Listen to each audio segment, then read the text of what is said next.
අපි දැන් 2022 ඉනෝගනේ රචනා ප්‍රශ්නේ 9 ඒ කොටස බලමු. එතකොට මේක ඇවිල්ලා අර ඡේදයක් දීලා තමයි අහලා තියෙන්නේ. එතකොට මේකේ ඉන්න ප්‍රශ්න ආකාර තුනක් තියෙනවා.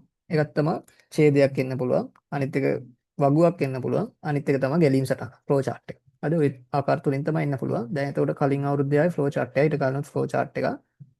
ඊට කලින් අවුරුද්දේ ටේබල් එක වගුවක් කියලා තිබ්බා. ඔන්න දැන් මේ පාර ඇවිල්ලා තියෙන්නේ මේ ඡේදයක්. ඡේදයක් දීලා මේක කරනවා. මේ හොයාගන්න. එතකොට ඡේදයක් දුන්නත් අපි මුලින්ම අර ෆ්ලෝ chart එකක් ගහගන්න. ඡේදයක් දුන්නත් ෆ්ලෝ chart එකක් ගන්න. මේක මේ මෙහෙම එකපාරට කරන්න යන්න එපා. හරි. අනිවාර්යෙන් ෆ්ලෝ chart එකක් ගන්න. මේ දීලා තියෙන ඒවා ලියා ගන්න. හරි. A හා B හි ද්‍රව්‍ය අකාබනික A හා B ජලයේ ද්‍රව්‍ය අකාබනික සංගම වතුරේ දිය වෙනවලු. A වර්ණවත් වන අතර B අවර්ණ වේ. A සහ B ජලීය ද්‍රාවණ එකට මිශ්‍ර කළ විට C සුදු අවක්ෂේපය හා ජලයේ ද්‍රව්‍ය D සංයෝගය සෑද. හරි. මොකද්ද කියලා තියෙන්නේ? ඔය A ධන B A කියන එක්කෙනයි B කියන එක්කෙනයි මිශ්‍ර කළාට පස්සේ C කියන සුදු පාට අවක්ෂේපය. C කියන සුදු පාට අවක්ෂේපයයි D කියලා එකක් හම්බෙලා තිනවා. මෙයා වතුරේ දී වෙනවා.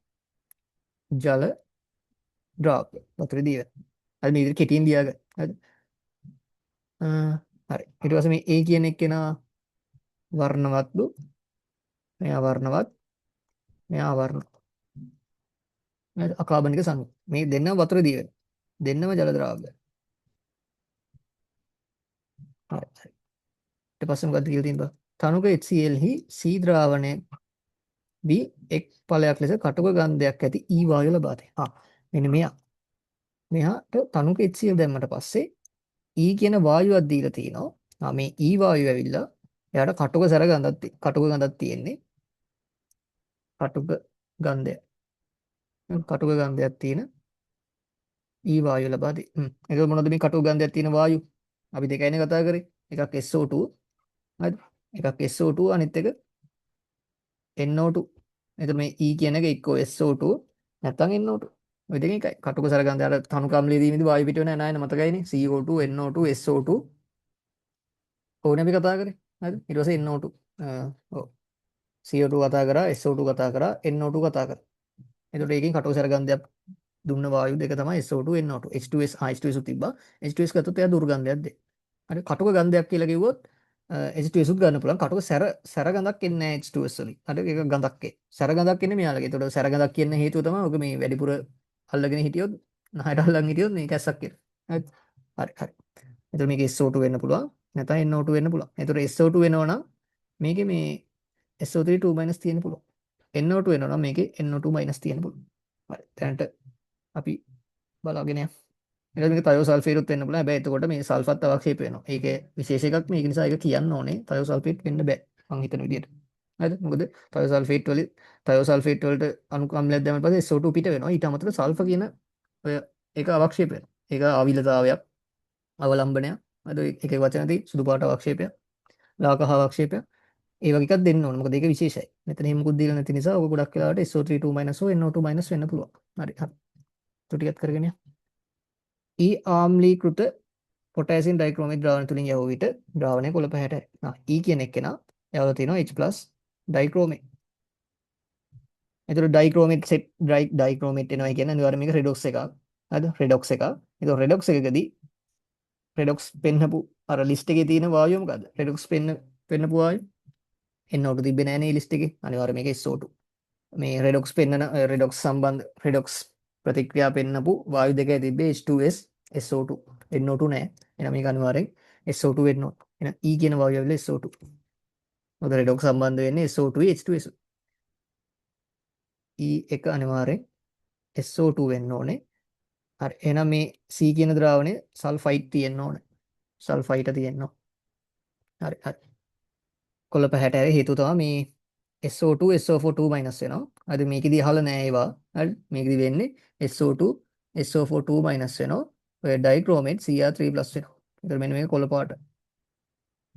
හරි කොළ පාට හේතුව මේක දැන් මේ අවුරුද්දේදී ඒක අහලා නෑ. අහලා තියෙනවද දන්නෙත් නෑ. හරි නෑනේ අහලා නෑ. හරි. ඒතර මේ රෙඩොක්ස් ප්‍රතික්‍රියාවක් ලියන්න පුළුවන් මේකයි ගාව ලියන්න. හරි. ඔය එක ලියන්න. SO2 ධන ඩයික්‍රෝමේට් ආම්ලික මාධ්‍ය. ඒ ප්‍රතික්‍රියාව ලියලා තුලිත කරන්න. හරි. එහි ජලීය ද්‍රාවණයක තනුක NH4OH එක් කිරීමේදී එහි ජලීය ද්‍රාවණයකට තනුක NH4OH එක්කිනුදී F කොළ පැහැති අවක්ෂේපය ලැබේ. මේක මම වෙනම ලියන්න. ඒ වල ජලීය ද්‍රාවණයකට දාලා තිනවා තනුක NH4OH. තනුක NH4OH දාලා තිනවා. ඊට පස්සේ F කියලා කොළ පාට අවක්ෂේපය. F කියන කොළ පාට අවක්ෂේපය. මේක අනිවාර්යෙන් හයිඩ්‍රොක්සයිඩයක් වෙන්න ඕනේ. එතකොට මතක් කරගන්න කොළ පාට හයිඩ්‍රොක්සයිඩ් මොනවද කියලා. හරි. වැඩිපුර තනුක NH4OH F ද්‍රාවණය වෙයි. තද නිල් වැඩිපුර දාගෙන ගිහිල්ලා තිනවා. ඊට පස්සේ G කියන ද්‍රාවණය හම්බෙලා තියෙන එක තද නිල් කොළ පාට අවක්ෂේපයක් වැඩිපුර ඇමෝනියා වල දිය වෙලා. එහෙනම් මේක අනිවාර්යෙන් ඇම්මින් සංකීර්ණ එකක් වෙන්න ඕනේ. එතකොට තද නිල් ඇම්මින් සංකීර්ණ දීපු දෙන්නෙක් ඉන්නවා. එකක් තමයි කොප, අනිත් එක නිකල්. එතකොට කොප වල හයිඩ්‍රොක්සයිඩ් එක ගත්තොත් ඒක නිල් පාටයි. නිකල් වල හයිඩ්‍රොක්සයිඩ් තමයි කොළ පාට. එහෙනම් මේ A වල අනිවාර්යෙන් නිකල් 2+ තියෙන්න ඕන. නිකල් 2+ තියෙන්න ඕනේ. ඊට පස්සේ මේ කොළ පාට හයිඩ්‍රොක්සයිඩේ F ඇවිල්ලා නිකල් හයිඩ්‍රොක්සයිඩ් NiOH2. G කියන තද නිල් පාට ද්‍රාවණය ඇවිල්ලා මොකක් වෙන්නවද? නිකල් වල ඇමීන් සංකේත. ඒතර මම කිව්වා කොපර් සිංක් 4යි Ag+Cu+ 2යි. එහෙනම් ඉතුරු ඔක්කොම ඇමෝනියා 6ක් එක සෙට් වෙනවා. එහෙනම් නිකල් කියන්නේ ඉතුරු කෙනෙක්නේ. එහෙනම් ඇමෝනියා 6යි 2+. ඒතර G කියන ද්‍රාවණය මේක. නිකල් වල ඇමීන් සංකේත. හරිනේ?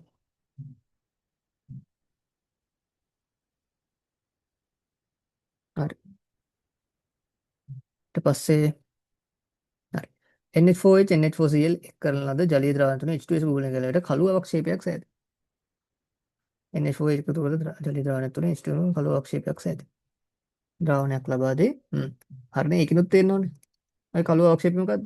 NH4OH NH4Cl එකතු කරන ලද ජලීය ද්‍රාවණය තුන H2S බුබුලනේ. ඒල විශ්ලේෂණික 4 වෙනි කාණ්ඩේ. කළු පාට අවක්ෂේපයක් දෙනවා මොකද්ද? ඔතන කළු පාට අවක්ෂේපේ නිකල් සල්ෆයිඩ්. ඒක අහලා නැහැ මෙතන. විශ්ලේෂණික 4 වෙනි කාණ්ඩයේ තියෙන. බාෂ්මික මාධ්‍යයේ H2S බුබුලනේ. හරි මේ මේක ඇල විශ්ලේෂණික 4 වෙනි කාණ්ඩේ. ඒතර කළු පාට අවක්ෂේපය තමයි නිකල් සල්ෆයිඩ් මෙතන අහලා නැහැ. හරි මෙතන අහලා නැහැ. හරි බීහි ජලීය ද්‍රාවණයකට AgNO3 එක් කළ විට තනුක NH4OH ද්‍රාව්‍ය සුදු පැහැති H අවක්ෂේපය සැද. හරි මොකද්ද? තව කතාවක් කියනවා මොකද්ද? B වලට. B වල ජලීය ද්‍රාවණයක් අරගෙන හරි B වල ජලීය ද්‍රාවණයක් අරගෙන ඒකට දාලා තියෙනවා AgNO3 සිල්වර් නයිට්‍රේට්. ඒ කියන්නේ Ag+. හරි AgNO3 දාලා තියෙනවා. ඊට පස්සේ H කියන සුදු පාට අවක්ෂේපය හම්බෙලා තිනවා. එයා තනුක NH4OH ද්‍රාව්‍යයිලු. තනුක NH4OH ද්‍රාව්‍යයිලු. ඉතින් අහන්න දෙයක් නැහැ මොකද්ද මේ? ගිය අවුරුද්දේ තිබ්බා. හරි ගිය අවුරුද්දේ තිබ්බා ඊට කලින් අවුරුද්දේ තිබ්බා. තනුක NH4OH ද්‍රාව්‍ය සුදු පාට අවක්ෂේපය. AgNO3 දාන්නේ. මේ ගිය අවුරුද්දේ තිබ්බා. ලැජ්ජ නැතුව ඉතින් මේ අවුරුද්දෙත් දාලා. හරි. H එක මොකද්ද? AgCl. ඉතින් අහන්න දෙයක් නැහැ. H එක ඇවිල්ලා AgCl. හරි මම කිව්වේ නෑ තේර ඉලක්කය මතක තියාගන්න කියලා. තනුක NH4OH ද්‍රාව්‍ය සුදු පාට අවක්ෂේපය. AgCl. එතකොට මෙතන මේ ඇමෝනියා වල දිය වෙලානේ. තනුක ඇමෝනියා වල දිය වෙනවා කියන මෙතන මේ ඇම්මින් සංකීර්ණය හැදේ. එතකොට මේක අහලා නැහැ නේද ඒක? මේක අහලා නැහැ. මෙතන හැදෙන ද්‍රාවණය ඒව ඉස්සරහට අහන්න පුළුවන්. මෙන්න ඉස්සරහට අහන්න පුළුවන් ඒවා. එතකොට හැදෙන්නේ මෙතන Ag වල ඇම්මින් සංකීර්ණය. එතකොට මොකද්ද? මම කිව්වා Ag+ ඇමෝනියා දෙකක් එක්ක. මෙන්න මේක තමයි හැදෙන්නේ. එතකොට මේක අවර්ණයි. ඔන්න වැදගත් පොයින්ට්. ඉස්සරහට එන්න පුළුවන් ඒවා. ඇම්මින් සංකීර්ණ තමයි උතන හැදෙන්නේ ඇමෝනියා වල දී වුණාට පස්සේ. එහෙනම් මට කියන්න මේක මේ AgCl හැදෙන්න Ag එන්නේ මේකෙන්නේ. එහෙනම් B වල අනිවාර්යෙන් Cl- තියෙනවා. B වල Cl- තියෙන්න ඕනේ. ඊට පස්සේ අපි තව එකක් හොයාගත්තා A වල නිකල් 2+ තියෙනවා. හරි. හරි ඊට පස්සේ ඉස්සරහට පීහි ජලීය ද්‍රවණ සුදු පැහැති අවක්ෂේපය H සෑදේ. හරි H හොයාගත්තා. AgCl. බීහි ජලීය ද්‍රාවණයක ලෙඩ් නයිට්‍රේට් එක් කළ විට උණුසුම් ජලෙහි ද්‍රාව්‍ය අයිසුදු අවක්ෂේපය ලැබේ. ඔන්න අයියෝ බලන්න ඉතින් වැඩක් නැහැ කතා කරලා. මොකද කළේ? බීහි ජලීය ද්‍රාවණයකට දාලා තියෙන මොනවද? ලෙඩ් නයිට්‍රේට් PbNO3 twice ඒ කියන්නේ Pb2+ දාලා තියෙන්නේ. උණුසුම් ජලෙහි ද්‍රාව්‍ය සුදු අවක්ෂේපය I කියන සුදු පාට අවක්ෂේපය. අපි දන්නවා දැනටමත් B වල Cl- තියෙනවා.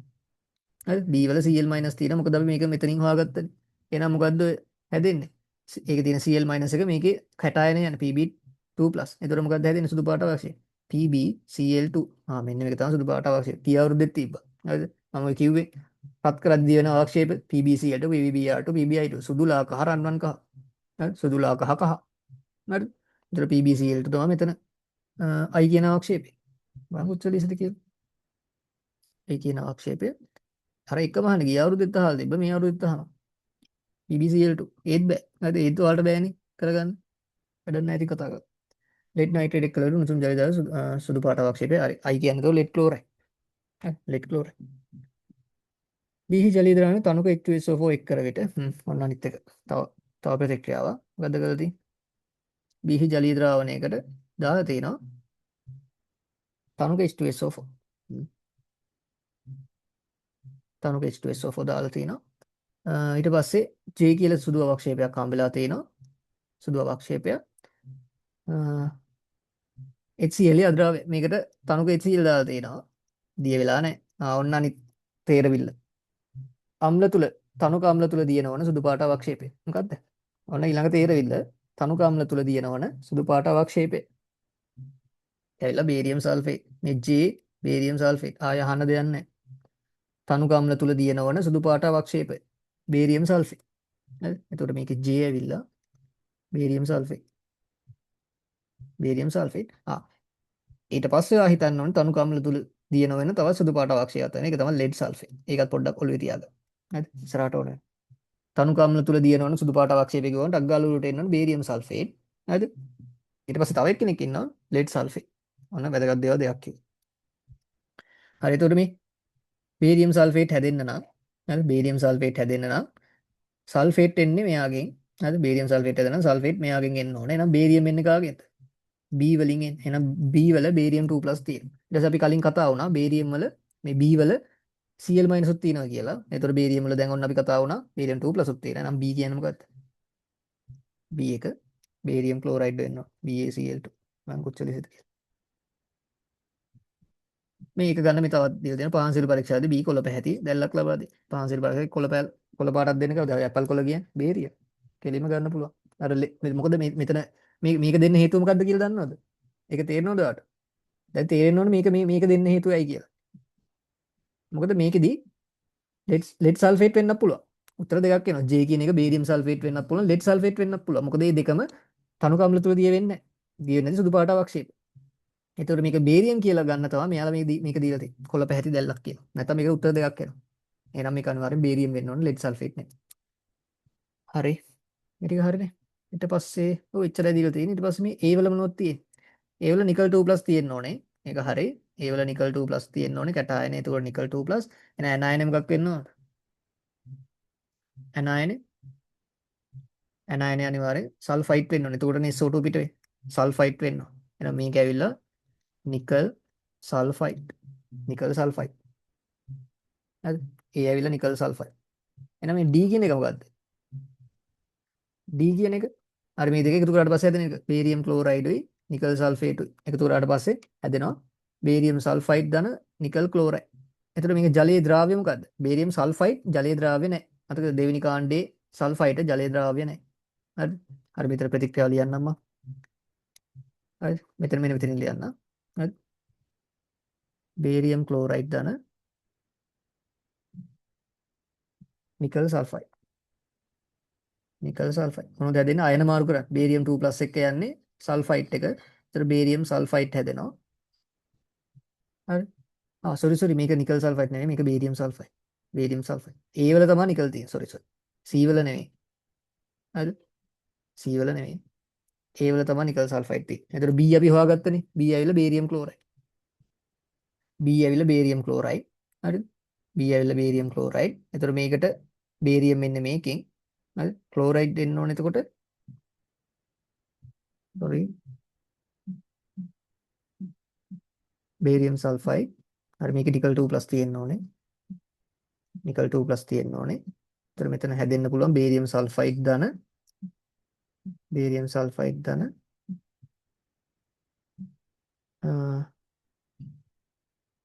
බේරියම් සල්ෆයිඩ් ධන නිකල් ක්ලෝරයිඩ් NiCl2. හරි. දැන් බලමු මේ නිකල් වල මොකක්ද තියෙන්නේ අතරම කියලා. මේක නිකල් 2+. හරිද? එතකොට මේකේ සල්ෆයිඩ් තියෙන්න ඕනේ. මේකේ සල්ෆයිඩ් තියෙන්න ඕනේ. එහෙනම් සල්ෆයිඩ් එන්න ඕනේ කොහෙන්ද? බේරියම් එන්නේ මේකෙන්. බේරියම් එන්නේ මේකෙන්. එහෙනම් සල්ෆයිඩ් එන්න ඕනේ අනිවාර්යෙන් මේකේ. එහෙනම් මේකේ තමයි සල්ෆයිඩ් තියෙන්නේ. එහෙනම් A කියන්නේ නිකල් සල්ෆයිඩ්. හරි මේක. එතකොට C කියන්නේ ඔය සුදු පාට අවක්ෂේපය බේරියම් සල්ෆයිඩ්. ඒක බේරියම් සල්ෆයිඩ් වෙන්න ඕනේ. එතකොට D එක ජල ද්‍රාවයකනේ. බේරියම් සල්ෆයිඩ් ජල ද්‍රාවය නෑ. ඒක සුදු පාට අවක්ෂේපයක්. මේ නිකල් ක්ලෝරයිඩ් තමයි ජල ද්‍රාවය. එතකොට D වෙන්න ඕනේ නිකල් ක්ලෝරයිඩ්. D ඇවිල්ලා නිකල් ක්ලෝරයිඩ්. ඔක්කොම ටික හොයාගත්තා. ඔක්කොම ටික හොයාගත්තා. හරිද? එතකොට මෙහෙමයි. අපි දන්නවා දැන් C වල සල්ෆයිඩ් තියෙන්න ඕනේ. C වල සල්ෆයිඩ් තියෙන්න ඕනේ. A වල නිකල් 2+ තියෙන්න ඕනේ. හරි. A වල නිකල් 2+ තියෙනවා. එතකොට B කියන එක බේරියම් ක්ලෝරයිඩ් කියලා අපි කලින්ම හොයාගත්තා. හරි. බේරියම් ක්ලෝරයිඩ් කියලා කලින්ම හොයාගත්තා. එතකොට මේකට සල්ෆයිඩ් එන්න ඕනේ. මේකෙන් එන්න විදියක් නැහැ නේ. මේකෙන් සල්ෆයිඩ් එන්න විදියක් නැහැ. එහෙනම් සල්ෆයිඩ් එන්න ඕනේ මේකෙන්. එහෙනම් A ඇවිල්ලා නිකල් සල්ෆයිඩ්. හරි. A ඇවිල්ලා නිකල් සල්ෆයිඩ්. හරි. එතකොට නිකල් සල්ෆයිඩ් එක බේරියම් ක්ලෝරයිඩ් එකතු වුණාට පස්සේ හැදෙන්නේ බේරියම් සල්ෆයිඩ්. එහෙනම් මේ C එකට එන්න ඕනේ බේරියම්. නිකල් සල්ෆයිඩ් නෙමෙයි. C එක ඇවිල්ලා බේරියම් සල්ෆයිඩ්. එතකොට D එක නිකල් ක්ලෝරයිඩ්. ඒක තමයි වතුරේ දියන්නේ. හරි. පළවෙනි කොටස හරි. ලකුණු 6 ගන්න. ලේසි නෑ. ලකුණු 6 ගන්න. A සිට J දක්වා ප්‍රභේද අඳුර ගන්නවා. ලකුණු 6 ගානේ ලකුණු 60. 75න් 60. හරි. දෙවෙනි කොටසම ගත්තේ. දෙවෙනි කොටසේ තියෙනවා C හා D සෑදීම තුලිත රසායනික සමීකරණ ලියන්න තියෙන්නේ. එතකොට C හා D සෑදීම හරි. පළවෙනි එක C හා D සෑදීම කියන්නේ නිකල් සල්ෆයිඩුයි බේරියම් ක්ලෝරයිඩ් මේ දෙකනේ එකතු වෙන්නේ. එතකොට මොකක්ද හැදෙන්නේ? මේකේ නිකල් 2+ එක කියනවා මේකේ ක්ලෝරයිඩ්. එතකොට හැදෙනවා නිකල් ක්ලෝරයිඩ් NiCl2 ධන. ඊට පස්සේ බේරියම් සල්ෆයිඩ් BaSO3. එතකොට මේක අවක්ෂේපයක්. ඉතින් ඒක පෙන්වන්න කියලා නෑනේ. එතකොට මේ සාමාන්‍ය අවක්ෂේපයක් මෙහෙම යටට ඊතලයක් දාලා පෙන්වන එක පෙන්වන්න කියලා තියෙනවා අනිවාර්යෙන් ලියන්න ඕනේ. නැත්නම් ලකුණක් අඩු වෙනවා. පෙන්වන්න කියලා නෑ මේකේ නිසා නිව්වත් නැතත් අවුලක් නෑ. අනම් කියන්නේ මේ පුරුද්දක් විදිහට ඒක ලියන්න. හරි. ඊට පස්සේ හරි මේක තුලිතයිනේ. ඉබේම තුලිතයි. ලකුණු 7ක් මේකට. ලේසි නෑ. ලකුණු 7ක්. හරි. ඊට පස්සේ දෙවෙනි එක දෙවෙනි එකේ තියෙන තනුක HCl හි C ද්‍රාවණය වේ. එතකොට C කියන්නේ මොකක්ද? බේරියම් සල්ෆයිඩ් නේ. එතකොට මෙතන ප්‍රතික්‍රියාව වෙන බේරියම් සල්ෆයිඩ් එක්ක HCl.